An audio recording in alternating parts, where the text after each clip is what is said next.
ওর কাছে নিয়ে গেলেন। বিশ্বনবী রাহমাতুল আলামিনকে নিয়ে ওই জায়গার মধ্যে শোয়ানো হলো। শোয়ানোর পরে জিবরাইল আলাইহিস সালাতু ওয়াস সালাম বিশ্বনবীর গলা থেকে নিয়ে নাভি পর্যন্ত একটা আঙ্গুল দ্বারা রেখা টানলেন। সুবহানাল্লাহ, নাই মনে হয় জোরে হলো সুবহানাল্লাহ। এমনি জিবরাইল আলাইহিস সালাতু ওয়াস সালাম আঙ্গুল দ্বারা আল্লাহ নবী বিশ্বনবী রাহমাতুল আলামিনের গলা থেকে নিয়ে নাভি পর্যন্ত আঙ্গুল দ্বারা যখন রেখা টেনেছেন, টান দিয়েছেন, দিতে দেরি হয়েছে। আপনার আমার নবীর বাইপাস অপারেশন হতে একটা সেকেন্ডও দেরি হয় না। বাইপাস অপারেশন হয়ে গেছে। ছুরি নাই, চাকু নাই, যন্ত্র নাই, কোনো কিছু নাই, অটোমেটিক। জোরে বলেন সুবহানাল্লাহ। আল্লাহ নবী বিশ্বনবী রাহমাতুল আলামিনকে একবার দুইবার নয়, এক এক করে 4 বার আল্লাহ নবীর বাইপাস অপারেশন হয়ে গেল। লক্ষ্য করে দেখেন, বর্তমান দুনিয়ার মধ্যে যেই বাইপাস অপারেশন এসেছে, কোন জিনিস থেকে গবেষণা করে এসেছে? এটাই হলো আল্লাহ নবী বিশ্ব নবী রাহমাতুল আলামিন সিনা সাক থেকে গবেষণা করে ডাক্তারেরা বাইপাস অপারেশন আবিষ্কার করেছে। সুবহানাল্লাহ। মরে গেছি না আপনাদের এলাকায়? জোরে বলেন না সুবহানাল্লাহ। এখন মায়েরা আল্লাহ নবী বিশ্ব রাহমাতুল আলামিনকে বাইপাস অপারেশন করা হলো। এমনি 2টি পাত্র আনা হলো, একটা হলো সোনার, আরেকটা হলো রূপার। আল্লাহ নবী বিশ্ব নবী রাহমাতুল আলামিনকে জমজমের পানি দ্বারা বিশ্ব নবীর ভিতরটা আল্লাহ পরিষ্কার করলেন। উলামায়ে কেরাম বলেন, মহান আল্লাহ রাব্বুল আলামিন জমজম কুয়ার পানির মাধ্যমে বিশ্ব নবীর সিনা সাফ করাইয়া জমজম কুয়ার পানির দাম আল্লাহ বাড়াইয়া দিলেন। তখন শুনবায়রা আল্লাহ নবী বিশ্ব নবী রাহমাতুল সিনা সাফ হয়ে গেল। আবার মহান আল্লাহ এক পাত্রের মধ্যে হিকমত রাখলেন, আরেক পাত্রের মধ্যে ঈমানটাকে রাখলেন। এখন প্রশ্ন জাগে, হুজুর ঈমান কিভাবে রাখা যায়, হিকমত কিভাবে রাখা যায়? ঈমান তো দেখা যায় না, ধরা যায় না, ছোঁয়া যায় না। জোরে বলেন ঠিক না বেঠিক? এখন শুনবেন, ঈমান মাপার একটি যন্ত্র আছে। আগেকার যুগে মানুষদেরকে যদি বলা হতো, মানুষেরা এইগুলা কখনো বিশ্বাস করত না। বর্তমানে এইগুলা বিশ্বাসে এসে গেছে। জোরে বলেন ঠিক না বেঠিক? যেমন লক্ষ্য করে দেখেন, মানুষের তাপমাত্রা মাপা যায় কিনা? আরো জোরে বলেন, তাপমাত্রা মাপা যায়। সবগুলা মাপার যন্ত্র বাইরে হয়ে গেছে। কাজেই ঈমানও মাপা যায়, ঈমানও বোঝা যায়। জোরে বলেন ঠিক না বেঠিক? আল্লাহ নবী বিশ্বনবী রাহমাতুল আলামিনের সিনাফাত কেন করা হলো? তার কারণ হলো, নবীজি এখন আপনাকে আমি মহান আল্লাহ, সৌর জগতের ভিতরে আমি মহান আল্লাহ রাখবো না। আবার নবীজি আমি মহান আল্লাহ, এমন একটা ভ্রমণ আমি আল্লাহ করাবো, একটা 2টা আকাশ নয়, 7টা আকাশ পানি দেওয়াইয়া, সিদরাতুল মুনতাহা পানি দেওয়াইয়া, আমার আরশ কুরসি পানি দেওয়াইয়া আমি মহান আল্লাহর সাথে আপনার সাক্ষাৎ করাইয়া দিব। এখন আল্লাহ নবী বিশ্বনবী রাহমাতুল আলামিনের বাইপাস অপারেশন হয়ে গেল, সবগুলা পরিষ্কার করা গেল। এবার জিবরাইল আলাইহিস সালাতু ওয়াস সালাম এমনি ইশারা করেছেন, করতে দেরি হয়েছে। আমার মহান আল্লাহ উভয় চামড়াটা একত্রিত মিলিয়ে দিতে একটা সেকেন্ডও দেরি হয় নাই।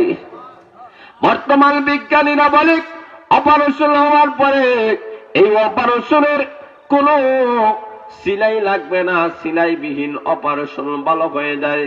এটা কই থেকে আবিষ্কার হয়ে গেল? আপনার আমার নবী বিশ্ব নবী রাহমাতুল আলামিনের মাধ্যমে মহান আল্লাহ দেখাইয়া দিয়েছেন। এখনো শুনবায় না, অপারেশন যখন হয়ে গেল, আমার মহান আল্লাহ বলেন, জিবরাইল আমার নবীকে বলো উনি যেন আগমন করে। আল্লাহ নবী দাঁড়াইয়া গেলেন। এমনি নবীদের সামনে একটা জন্তু আনা হলো, যার নাম হলো বুরাক। জোরে বলেন সুবহানাল্লাহ। ওই বুরাকটাকে বুরাক কেন বলা হয়? কারণ এটা বিজলির গতিতে এটা এমন ভাবে চলাফেরা করতো। জোরে বলেন সুবহানাল্লাহ। চোখের দৃষ্টি যেই জায়গার মধ্যে পড়ে ওই জায়গায় তার কদম পড়ে যায়। আরো জোরে বলেন না সুবহানাল্লাহ। আমার মহান আল্লাহ রাব্বুল আলামিন ওই বুরাকের মধ্যে এমন একটি পাওয়ার দিয়েছিলেন, ওই বুরাক আল্লাহ নবী বিশ্ব নবী রাহমাতুল আলামিনকে নিয়ে সফর করবে। আল্লাহ বলেন, জিবরাইল তুমি সামনে, আল্লাহ নবী মধ্যখানে, মিকাইল আলাইহিস সালাতু ওয়াস সালাম পিছনে। এবার বুরাক দৌড়ে না। জিবরাইল বলেন, বুরাক রে, জাননি তোমার উপরে আজকে সওয়ার হয়েছেন? তিনি হলেন বিশ্ব নবী মুহাম্মদুর রাসূলুল্লাহ। জোরে বলেন সাল্লাল্লাহু আলাইহি ওয়াসাল্লাম। যেই নবীকে মহান আল্লাহ ভবনে যাওয়ার জন্য আহ্বান করেছেন, সেই নবী তোমার উপরে সওয়ার হয়েছেন। এবার বড় বড় ডাক দেবেন, ইয়া রাসূলুল্লাহ, ইয়া হাবিবাল্লাহ, ওগো নবীজি আপনি আমার কাছে বলুন, আপনি যখন জান্নাতের মেহমান হবেন, আমি বুরাককে কে আপনি জান্নাতের মেহমান বানাবেন। আল্লাহর নবী বিশ্ব নবী রাহমাতুল তার আবদার গ্রহণ করে নিলেন। জোরে বলেন আল্লাহু আকবার। এখন শুনবায় না, আল্লাহর নবী বিশ্ব নবী রাহমাতুল আলামিন বুরাকের উপরে সওয়ার হয়ে গেলেন। বুরাক এমন ভাবে দৌড় দেওয়া শুরু করে দিয়েছে। বুরাক চলতে চলতে এমন একটা জায়গার মধ্যে গিয়েছেন, শুধুমাত্র খেজুর গাছ আর খেজুর গাছ দেখা যায়।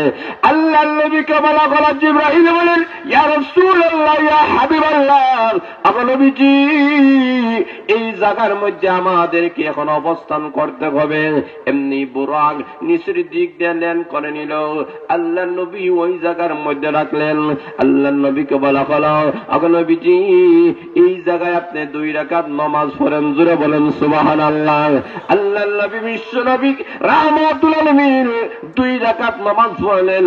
আল্লাহ নবী বলেন, আরে জিবরাইল এটা কোন জায়গা আমাকে একটু পরিচয় দাও। জিবরাইল আলাইহিস সালাতু ওয়াস সালাম বলেন, আমার নবীজি এটার নাম হলো ইয়াসরিব। এটা ইয়াসরিব থাকবে না, এটা সেই জায়গা যেই জায়গায় অচিনি আপনি হিজরত করে চলে আসবেন, তখন এই জায়গার নাম হয়ে যাবে মদিনাতুর রাসূল। এই জায়গার নাম হবে মদিনাতুর রাসূল। জোরে বলেন সুবহানাল্লাহ। আল্লাহর রাসূল সাল্লাল্লাহু আলাইহি ওয়াসাল্লামের মাধ্যমে 2 রাকাত নামাজ আল্লাহ ফরিয়া তার পরিচয় তুলে ধরলেন। বললেন, আবার বুরাকে আরোহণ করেন। রাসূল আবার আরোহণ করলেন। সামন দিক দিয়ে যাওয়া শুরু হয়েছে। এমন একটা জায়গার মধ্যে গেলেন, যাওয়ার পরে জিবরাইল বলেন, এই জায়গায় থামেন। থামলেন। জিজ্ঞেস করা হলো, কেন থামা হলো? বলে, এই জায়গায় আল্লাহর পয়গম্বর ঈসা আলাইহিস সালাতু ওয়াস সালামের কবর। জোরে বলেন সুবহানাল্লাহ। আল্লাহর নবী বিশ্ব নবী রাহমাতুল আলামিন এই জায়গা থেকে আবার বুরাকের মধ্যে আরোহণ করলেন। সামন দিক দিয়ে আগানো হলো। আরেক জায়গায় যাওয়ার পরে জিবরাইল বলেন, ওই জায়গায় থামেন। বলে, এই জায়গায় কেন থামবো? বলে, এই জায়গায় মূসা আলাইহিস সালাতু ওয়াস সালামের কবর। এমনি আল্লাহর নবী বিশ্ব নবী রাহমাতুল আলামিন দেখেন, ওই জায়গার মধ্যে আল্লাহর পয়গম্বর মূসা আলাইহিস সালাতু ওয়াস সালাম কবরের ভিতরে নামাজ পড়তেছেন। কারণ প্রত্যেক নবীরা কবরে জিন্দা। জোরে বলেন ঠিক না বেঠিক? আল্লাহর নবী বিশ্ব নবী রাহমাতুল আলামিন ওই জায়গা থেকে আবার বুরাকে উঠলেন।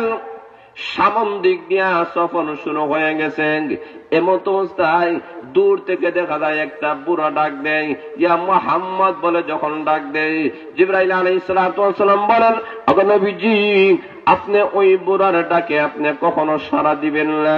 আল্লাহর নবী বলেন, জিবরাইল এই বুড়াটাকে তার পরিচয় দাও।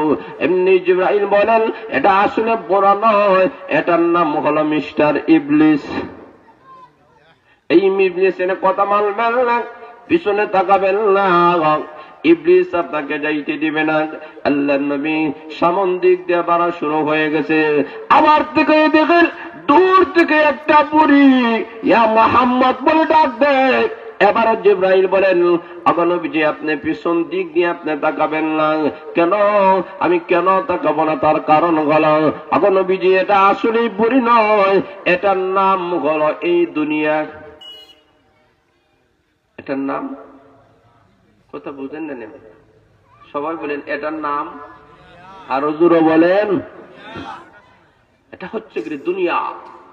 এই দুনিয়া বুড়ি হয়ে গেছে, তার বয়স হয়ে গেছে, এই দুনিয়া আর বেশি দিন থাকবে না। জোরে বলেন ঠিক না ঠিক? বলবি এই দুনিয়া মানুষদেরকে খেয়ে ফেলবে।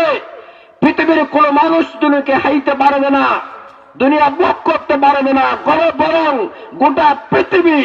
গোটা পৃথিবী সমস্ত মানুষদেরকে গ্রাস করে ফেলতেছে। জোরে বলেন ঠিক না ঠিক?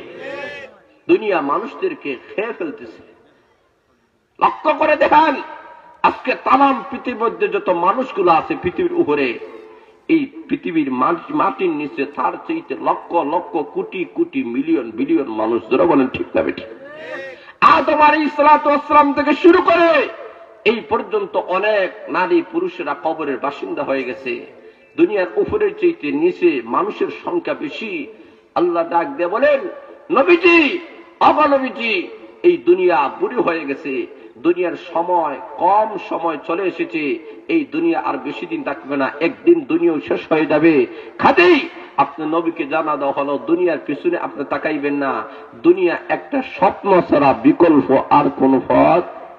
আর যারা বলেন স্বপ্নে মানুষ অনেক কিছুই দেখে, ঘুম থেকে উঠার পরে স্বপ্নে দেখে লন্ডন, আমেরিকা, জার্মান, জাপান বিভিন্ন দেশ ভ্রমণ করতেছে, বিভিন্ন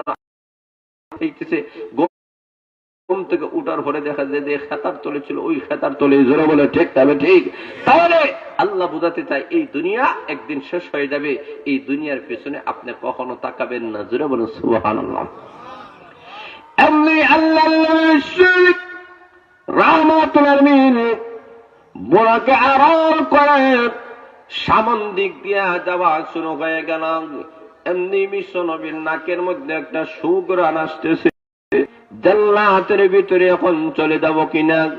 জিবরাইল আলাইহিস সালাতু ওয়াস সালাম বলেন, নবীজি এখনো পর্যন্ত আপনি প্রথম আকাশে যান নাই, সৌরজগৎ ফাড়ি দেন নাই। আল্লাহর নবী বলেন, তাহলে জান্নাতের সুঘ্রাণ আমার নাকে কিভাবে আসলো? আল্লাহ জিবরাইল বলেন, নবীজি এটা কোন সেই কবর, ওই মাসে তার কবর, যে মাসে তার ফেরাউনের ঘরের একটা দাসী ছিল।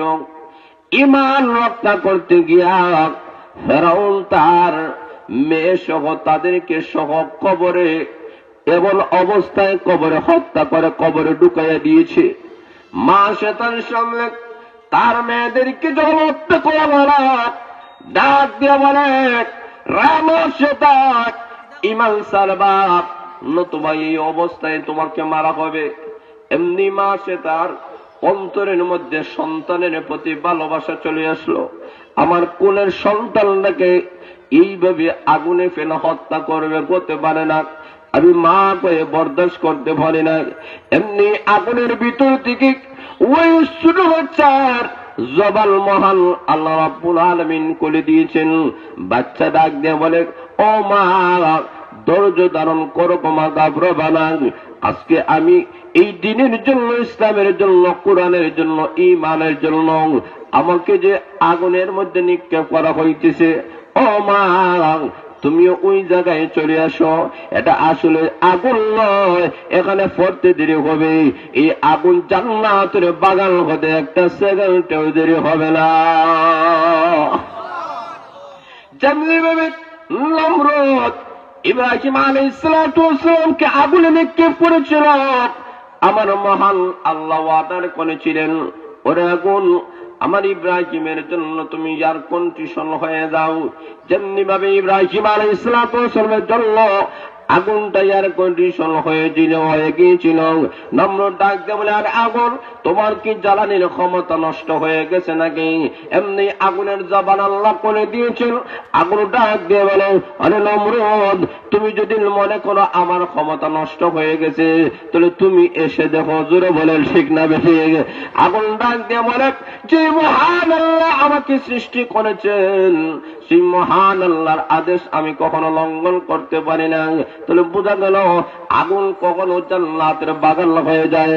ওই ছোট বাচ্চাদের যখন বলেছে এমনি মা সেটাকে যখন আগুনে নিক্ষেপ করা হবে, মা সেটা ডাক দেয়, ফেরাও আমাকে আগুনে ফুলে তুমি মারবা, তবে আমার জীবনের শেষ মুহূর্তে একটা দরখাস্তটা বলো, আমাকে যখন তুমি হত্যা করে ফেলবা তখন আমার এবং আমার মেয়েদেরকে এক জায়গায় কবর দিবা। কেন কবর দিবা? কিয়ামতের কঠিন ময়দানে আল্লাহ যদি জিজ্ঞেস করেন, রে বান্দি মা সেটা কি নিয়ে এসেছো, তখন বলবো, আল্লাহ তোমার দিনের জন্য, কোরআনের জন্য, ইসলামের জন্য আমার 2টি সন্তান সহ আমি শহীদ হয়ে এসেছি। এখন শুনো ভাইরা, জিবরাইল আলাইহিস সালাতু ওয়াস সালাম বলেন, ইয়া রাসূলুল্লাহ, ইয়া হাবিবাল্লাহ, এটা হলো ওই মা সেটার কবর। তার কবর থেকে জান্নাতি সুগন্ধ আপনার নাকে আসতেছে। জোরে বলেন সুবহানাল্লাহ। এখন শুনো ভাইরা, জিবরাইল আলাইহিস সালাতু ওয়াস সালামের মাধ্যমে, ওই বুরাকের মাধ্যমে আল্লাহর নবীকে বাইতুল মুকাদ্দিস পর্যন্ত আল্লাহর নবীকে নিয়ে যাওয়া হলো। এই জায়গার মধ্যে গিয়া দেখেন মসজিদের মধ্যে আযান হয়ে গেল, ইকামত হয়ে গেছে, সমস্ত মুসল্লিরা উপস্থিত হয়ে গেছে। একজন দুইজন নয়, 1000-2000 নয়, লক্ষাধিক মুসল্লিরা এই জায়গায় উপস্থিত হয়ে গেছে। আল্লাহর নবী ডাক দিয়ে বলে, ভাই জিবরাইল, এত মুসল্লিরা এই জায়গায় কোন থেকে চলে আসলো? জিবরাইল আলাইহিস সালাতু ওয়াস সালাম বলেন, আমার নবীজি, এটা দুনিয়ার কোন উম্মতেরা নয়, দুনিয়ার কোন সাধারণ মানুষ নয়। আদম আলাইহিস সালাতু ওয়াস সালাম থেকে শুরু করে ঈসা আলাইহিস সালাতু ওয়াস সালাম পর্যন্ত মহান আল্লাহ 1 লক্ষ মতান্তরে 2,24,000 নবী রাসূল যে আল্লাহ পাঠিয়েছেন, সমস্ত নবী রাসূলগণ আজকে এই মসজিদের মুসল্লি হয়ে গেছে। আরো জোরে বলেন না সুবহানাল্লাহ। আজকে তারা সবাই মুসল্লি হয়ে গেছে। আর এই লক্ষাধিক নবী রাসূলগণের ইমামকে কবে? জিবরাইল আলাইহিস সালাতু ওয়াস সালাম আল্লাহর নবী বিশ্ব নবী রাহমাতের সামনে দিয়ে বাড়ায়া দিলেন। আল্লাহর নবী ইমামতির মাধ্যমে 2 রাকাত নামাজ আদায় করলেন। আল্লাহ ডাক দিয়ে বলেন, আগে নবীজি, আগে বিশ্ব নবী, সমস্ত নবীদের ইমাম আপনাকে বানাইলাম, আপনি আজকে ইমাম, সমস্ত নবীরা আপনার মুসল্লি, সমস্তরা মুসল্লি বানাইয়া আপনি বিশ্ব নবীকে ইমাম বানাইয়া আপনি বিশ্ব নবীকে আজ থেকে আমি আল্লাহ ঘোষণা দিলাম, আপনি বলেন ইমামুল নবীন, আপনি বলেন ইমামুল মুরসালিন। আল্লাহ বলেন, আজকে থেকে আপনি ইমাম। সেই দিন থেকে বিশ্ব নবী সমস্ত নবীদের ইমাম, সমস্ত রসুলদের ইমাম হয়ে গেলেন। আল্লাহ রসুলকে একটা আল্লাহ আলাদা পজিশন, সম্মান দিয়েছেন। জোরে বলেন সুবহানাল্লাহ। এই থেকেই আবার মহান আল্লাহ রাব্বুল আলামিন বুঝাতে চায়, বিশ্ব নবী রাহমাতুল আলামিন, এই পৃথিবীর মধ্যে পেশা, কোন পেশা সর্বোত্তম পেশা? আমরা অনেক সময় বলতে চাই কোন পেশাটা উত্তম। আল্লাহ বুঝাতে চায়, নবীকে ইমামতি করানোর মাধ্যমে আল্লাহ বুঝাতে চায় ইমামতি শ্রেষ্ঠ পেশা, এর চেয়ে উত্তম পেশা আর হতে পারে? আরো জোরে বলেন না। ইমামতি এবং শিক্ষকতা, এই 2টা জিনিস সর্বোত্তম। এই জিনিসটা আল্লাহর রাসূল হাদিসের মাধ্যমে আর এই মেরাজের ঘটনা থেকে আমাদের সামনে তুলে ধরা হয়েছে। আল্লাহ 2 রাকাত নামাজ পড়াইয়া আল্লাহ সফর শুরু করাইছেন। এই থেকে আরেকটা শিক্ষা হলো আমাদের জন্য, যে কোনো সফরে যাবেন, যে কোনো গুরুত্বপূর্ণ কাজ করতে হলে আগে নামাজ। কথা বলে আরো জোরে বলেন। আল্লাহ আমাদের সামনে তুলে ধরেছেন, আপনি বিশাল একটা সফর করবেন, একটা অলৌকিক একটা সফর করবেন, আপনার নামাজ থেকে আপনি শুরু করেন। এই নামাজ পড়ে আপনি এই সফরটা আপনি শুরু করেন। আল্লাহ রাসূল সাল্লাল্লাহু আলাইহি ওয়াসাল্লাম শুরু করলেন 2 রাকাত নামাজ পড়ে। আল্লাহ কোরআনে বলেছেন, যে কোনো জিনিস আল্লাহর কাছে চাও, 2টা জিনিসের মাধ্যমে। কয়টা? আরো জোরে বলেন। واستعينوا بالصبر والصلاة।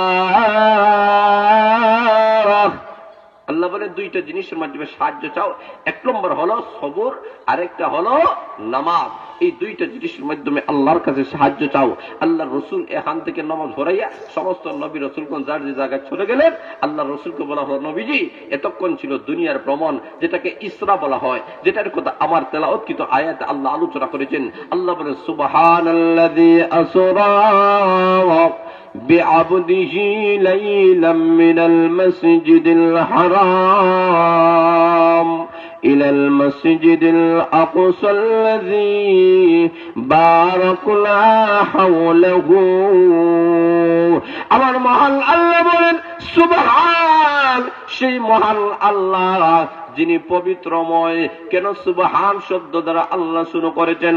আল্লাহ বোঝাতে চান নবীজি এমন একটা ঘটনা আপনার মাধ্যমে আল্লাহ ঘটাবো যেটা পৃথিবীর কোন মানুষের পক্ষে সম্ভব নয়, এটা আমি মহান আল্লাহর পক্ষে সম্ভব, এটা হলো আমি মহান আল্লাহর কুদরত।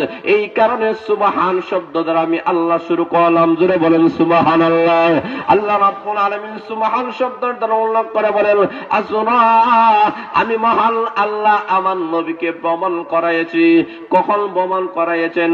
আল্লাহ বলেন আসরা, রাত্রি বেলায় আমি আল্লাহ ভ্রমণ করাইছি। কাকে ভ্রমণ করাইছেন? বিআবদিহি, তার বান্দাকে। জোরে বলেন সুবহানাল্লাহ। তার বান্দাকে আল্লাহ ভ্রমণ করেছেন। কতটুকু সময় রাত্রিতে আল্লাহ ভ্রমণ করাইছেন? আল্লাহ বলেন লাইলান, রাতের কিছু অংশ, গোটা রাত্রি নয়, রাতের কিছু অংশ। জোরে বলেন ঠিক না বেটি? কই থেকে?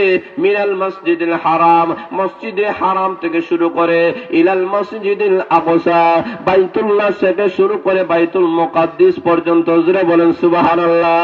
এমন একটা সফর আল্লাহ করেছেন যেই সফরটাকে কোরআনের ভাষায় ইসরা বলা হয়। জোরে বলেন সুবহানাল্লাহ। এতটুকু আলোচনা আমার মহান আল্লাহ এই জায়গায় করেছেন, এটাকে ইসরা বলা হয়। এই জায়গা থেকে ঊর্ধ্ব ভ্রমণে সাত আকাশ যে আল্লাহ পাড়ি দেওয়াছেন, এটাকে মেরাজ বলা হয়। মেরাজ মানে হলো সিঁড়ি। জোরে বলেন ঠিক না বেঠিক? আমার মহান আল্লাহ রাব্বুল আলামিন বিশ্ব নবী রাহমাতুল আলামিনকে এমন ভাবে আল্লাহ ভ্রমণ করেছেন। ইসরা আল্লাহ নবীকে এই জায়গায় সমাপ্ত করাইয়া আল্লাহ মেরাজ শুরু করে দিয়েছেন। একটা সিঁড়ির মধ্যে বিশ্ব নবীকে বসানো হলো। এই জায়গা থেকে শূন্যস্থান পাড়ি দেওয়াইয়া প্রথম আকাশের মধ্যে মহান আল্লাহ নিয়ে গেলেন। জোরে বলেন সুবহানাল্লাহ। প্রথম আকাশ, প্রথম আকাশে যাওয়ার আগে এই যে বিশাল বড় একটা শূন্যস্থান দেখা যায়, এই শূন্যস্থানটা হলো পৃথিবী থেকে 500 বছরের দূরত্ব। জোরে বলে সুবহানাল্লাহ। এই শূন্যস্থান থেকে পদার্থ নামক একটা আকাশ আছে, এটাও আরো 500 বছরের দূরত্ব। এখান থেকে দ্বিতীয় শূন্যস্থান, এটাও আরো 500 বছর। এখান থেকে দ্বিতীয় আকাশ আরো 500 বছর। এইভাবে 7টা শূন্যস্থান, 7টা আকাশ ফাড়ি দেওয়াইছেন। 7,000 বছরের রাস্তা ফাড়ি দেওয়াইছেন। আরো আসতে বলেন সুবহানাল্লাহ। কত হাজার? 7,000 বৎসরের রাস্তা আল্লাহ ফাড়ি দিয়েছেন। বর্তমান তথ্য প্রযুক্তির যুগ, বিজ্ঞানের যুগ। আজকে রকেট বিমান এইগুলো আবিষ্কার হয়। এইগুলো যদি আবিষ্কার হয়েছে, সবগুলা উঠতে পারে। এই মহা শূন্যস্থানের ভিতরেই উড়বে, সৌর জগতের ভিতরে উড়বে। সৌরজগৎ ফাড়ি দেওয়া দুনিয়ার কোন বিজ্ঞানের কখনো সম্ভব নয়। কিন্তু আপনার আমার নবী এমন একজন নবী, যাকে সৌরজগৎ ফাড়ি দেওয়াইয়া 7টা আকাশ আল্লাহ ফাড়ি দেওয়াইয়া মহান আল্লাহর আরশ, কুরসি, সবগুলা লৌহ কলম, সিদরাতুল মুনতাহাতে সবগুলা ফাড়ি দেওয়া মহান আল্লাহর কাছাকাছি নিয়ে রাখছেন। জোরে বলে সুবহানাল্লাহ। সেখানে যখন আল্লাহর কাছাকাছি নিয়েছেন, আমার মহান আল্লাহ ডাক দেব, নবী আপনি তো আমার কাছে আইছেন, কি নিয়ে আইছেন? মেহমানের বাড়ি গেলে কিছু নিয়ে যাওয়া লাগে। জোরে বলেন ঠিক না? রাসূল বলেন আল্লাহর কাছে বলেন আমি আপনার কাছে আইছি 3টা জিনিস, 3টা হাদিয়া লইয়া আইছি। কি বলে? আমি মৌখিক ভাবে যত ইবাদত করছি সবগুলা নিয়ে আসলাম, আমি শারীরিক ভাবে যত ইবাদত করছি সবগুলা নিয়ে আসলাম, আমি আর্থিক ভাবে যত ইবাদত করছি সবগুলা নিয়ে আসলাম। জোরে বলেন সুবহানাল্লাহ। আল্লাহ রাব্বুল আলামিন ডাক দেয়া বলেন, ওগো নবীজি আমি আপনার প্রতি খুশি হয়ে গেছি, আমার পক্ষ থেকে আপনার প্রতি সালাম, শান্তি। আর আসতে বলেন সুবহানাল্লাহ। ওয়া রাহমাতুল্লাহি ওয়া বারাকাতুহু। 2 নম্বর হলো আপনার প্রতি রহমত, 3 নম্বর হলো আপনার প্রতি বরকত। আসতে বলেন সুবহানাল্লাহ। কয়টা জিনিস? মনে রাখতে কয়টা? তিনটা। 1 নম্বর সালাম শান্তি, 2 নম্বর রহমত, 3 নম্বর বরকত। আল্লাহ রসুল বলেন পরওয়ারদিগার তাহলে আমি একা এই 3টা জিনিস নিতে চাই না, আমার এবং আমার যত উম্মত আছে, যত নেকদার দুনিয়াতে বান্দা আসবে সবার পক্ষ থেকে আমি গ্রহণ করলাম। আল্লাহ ডাক দেওয়া হয় আপনারা যে ইসলামে আপনাদের যেহেতু উম্মত চাইন, সুবহানাল্লাহ, প্রভু আমি একা শান্তি রহমত বরকত নিতে চাই না, আমার গুনাহগার উম্মতদেরকে নিয়ে আমি যাইতে চাই। পরওয়ারদিগার আপনার দরবারে আমি হাজির হয়ে গেলাম, আপনার শান্তি আমার উম্মতের জন্য চাই, রহমত আমার উম্মতের জন্য চাই, বরকত আমার উম্মতের জন্য চাই। আল্লাহ ডাক দিয়ে বলেন নবী গো, উম্মতের জন্য নেকদার মানুষের জন্য যেহেতু দরখাস্ত করেছ, আমি মহান আল্লাহ তোমার দরখাস্ত কবুল মঞ্জুর করে নিলাম। তখন আল্লাহ ডাক দেওয়া বিনা শর্তে নাই, এত কিছু দিব মাগনা হতে পারে না, মাগনা গরুর দাম নাই। বলে মাগনা গরুর কথা বুঝেন না আপনারা, দাম আল্লাহ ডাক দিয়ে বললেন গো এমনি কবে না, আমি মহান আল্লাহ আপনি সহ আপনার সকল উম্মতের জন্য আমি আল্লাহ 50 ওয়াক্তের নামাজ দিয়ে দিলাম। আপনার জি 50 ওয়াক্তের নামাজ দিয়ে আপনি চলে যান। যেই সমস্ত উম্মতেরা 50 ওয়াক্তের নামাজ আদায় করতে পারবে তাদেরকে আমি মহান আল্লাহ শান্তি দিব, তাদেরকে আমি মহান আল্লাহ রহমত দিব, তাদেরকে আমি মহান আল্লাহ বরকত দিব। এখন শুনুমায়েরা একটা মাত্র শর্ত দিয়েছেন 50 ওয়াক্তের নামাজ। আল্লাহ নবী নবী রাহমাতুল আলামিন 50 ওয়াক্তের নামাজ দিয়ে যখন আসলেন, এমনি মুসা আলাইহিস সালাতু ওয়াসালামের সাথে সাথে মুসা আলাইহিস সালাতু ওয়াসালাম বলেন আখির জামানের পয়গম্বর আপনি কি নিয়ে এসেছেন?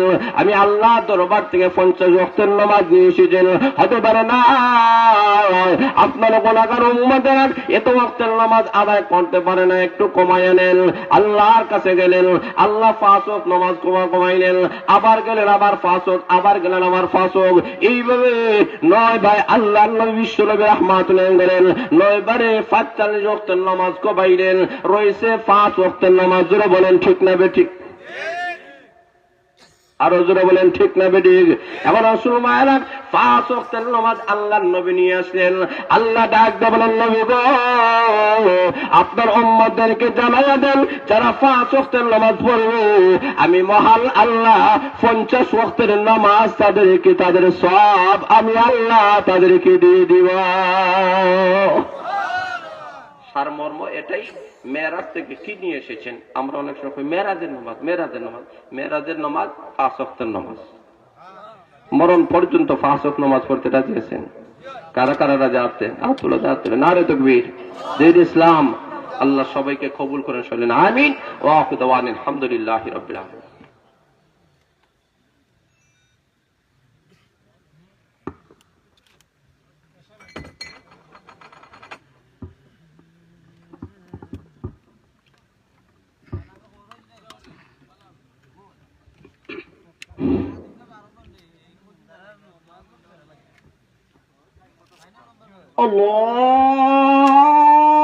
আল্লাহু আকবার, আল্লাহু আকবার, আল্লাহু আকবার,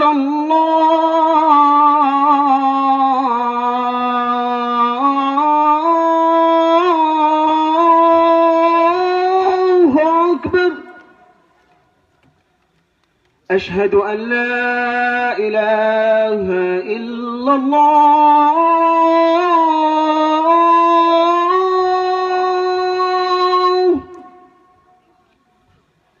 أشهد أن لا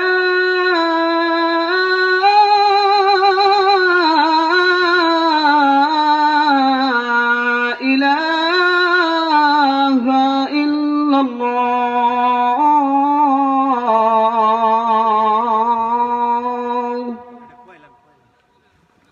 أشهد أن محمد رسول الله.